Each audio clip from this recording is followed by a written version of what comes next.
What's up, guys? Trev here, and today I am taking a look at the 2026 editions of Spin Master Monster Jam Stars and Stripes. Last year we had the Stars and Stripes series. This was a tie-in for Monster Jam World Finals because it took place over 4th of July weekend, so there were a bunch of special Stars and Stripes bodies. Here we had Gravedigger and JCB Digatron, and then El Toro Loco and Megalodon. JCB Digatron was not made into a real truck last year. But the other three were, and yeah, there were Stars and Stripes trucks at the World Finals because it was 4th of July weekend, and it was also 4th of July weekend this year. So we have more Stars and Stripes trucks. Isn't that exciting? And I have them. These have been hitting Walmarts everywhere. There's the back if you need that, if you want to try and find these. I think they're coming in big dump bins, and we're going to just take a look at them. Starting off with the first pack, and by the way, these are Walmart exclusive here in the U.S., we have, well, I don't know if these will even be sold elsewhere because, yeah, Stars and Stripes. I'm actually looking, is the packaging AI art? This looks like, I'm wondering if the eagle on the box here is like AI generated. It kind of looks like it, but I have no clue. I don't know. I'm just curious. But this is Dragon versus Zombie, first pack, taking a look at it now. And I'm going to start with Zombie. So Zombie was actually one of the real-life trucks that we saw at the World Finals this year, which is pretty cool.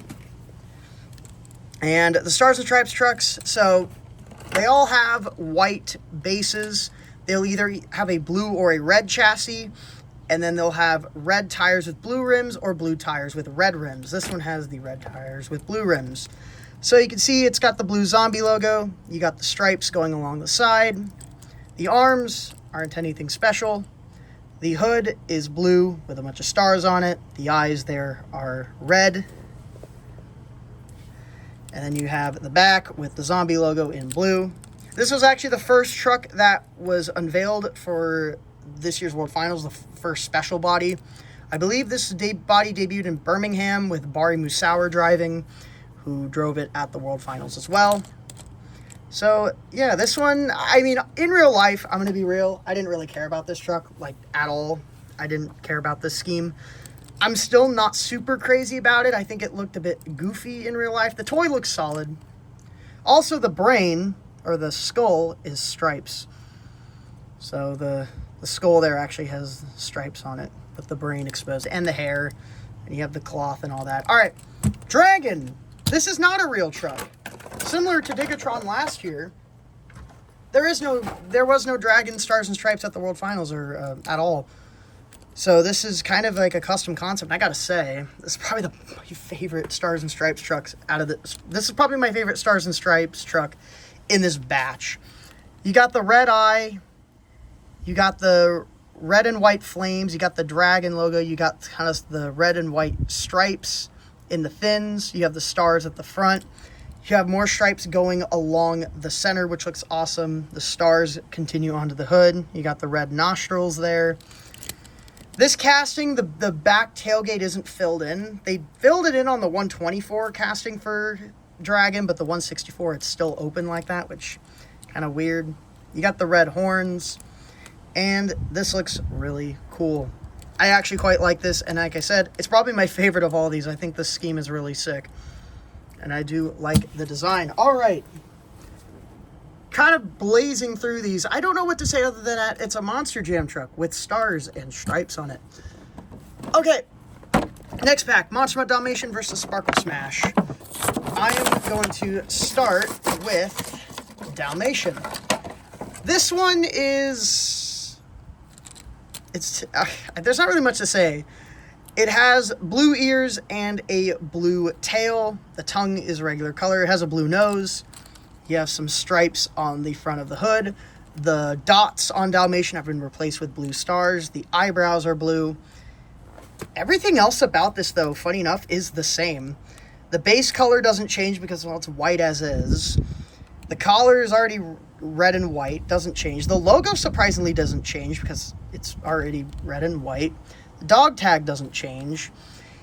The only difference is that instead of black spots all over it, It's stars and then some stripes on the hood, and that's it. Not a lot changed graphically. It is just Dalmatian, but with stars and stripes.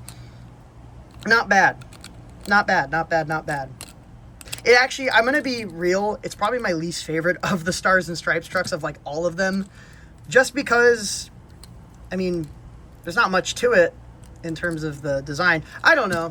I think with Dalmatian, it's just because it's already a red and, or, you know, it's already a white truck with some red accents. It's not that hard to do a stars and stripes version. And then Sparkle Smash. This was at the World Finals. Kayla Blood behind the wheel. This has kind of a, almost like a flag sort of look to the stripes here with the Sparkle Smash logo in red, white, and blue. You do have the stars along the front here. It does have glitter in the clear coat, which I feel like is kind of a signature of Sparkle Smash. The main tail and the ears are all red, and then the horn is kind of a white color there. There's the front, which is white. And there's the back. Looks pretty good, actually. I do like Sparkle Smash as a truck. It's pretty cool. In real life, though, it actually ran white beadlocks, which was an interesting choice, I will say. But, yeah, this is Sparkle Smash Stars and Stripes. And those... Oh, forgot to mention, this truck was made in real life. It was made for real life. I believe it was supposed to be driven by Blake Granger in the World Finals until he got fired and, well, was not in the World Finals. So this was used for the Encore where they all backflipped. It was driven by Geneva Keller. Did she land the backflip? No. She hit it. Kind of came up short a bit. It bounced and rolled. There you go. Stars and Stripes. All 8 of them. I don't know if we'll get more next year. I have no clue. World Finals is 4th of July weekend again, so... maybe it will be. I don't know. We had the first mix of Gravedigger, Digatron, and then we had El Toro Loco and Megalodon. This year, we have Zombie, which I think is pretty solid. I don't think it's too bad. Oh, wait, mine's chipped. Man, are those paint chips, or is that supposed to be like that? Let me get in a little closer. Let me run my nail across it. Hold on. I don't know. I think if they are chipped, it was clear coated over. So I don't know. I've had some problems with some of my trucks having paint chips in them right out of the box. We got Dragon, which did not become a real truck, but it's probably my favorite of these. I think it looks really cool. We got Sparkle Smash. I think it's pretty solid. I really do like the glitter clear coat. I just love kind of details like that. I've always liked that about Sparkle Smash, about the toys, is the glitter clear coat, I think is cool. And Dalmatian, which looks very similar to the standard one, just got some stars and stripes on it. And there you go. Stars and Stripes. Very interesting to have the same thematic series 2 years in a row. But here we go. I gotta say the new mix is pretty solid. And it's also cool that almost all of these became real life trucks. Digatron ultimately became an actual Stars and Stripes truck, although I think it looked a bit different. I think it had some different coloring to it, but yeah, pretty good. My favorite's Dragon. My least favorite, either Dalmatian or Zombie. I'm kind of leaning a little more towards Dalmatian, but I think the more I look at it, the more it kind of grows on me. But yeah, those are the Spin Master Monster Jam Stars and Stripes. Pretty cool series. Really nice tie into the World Finals being 4th of July weekend. And yeah, there we go.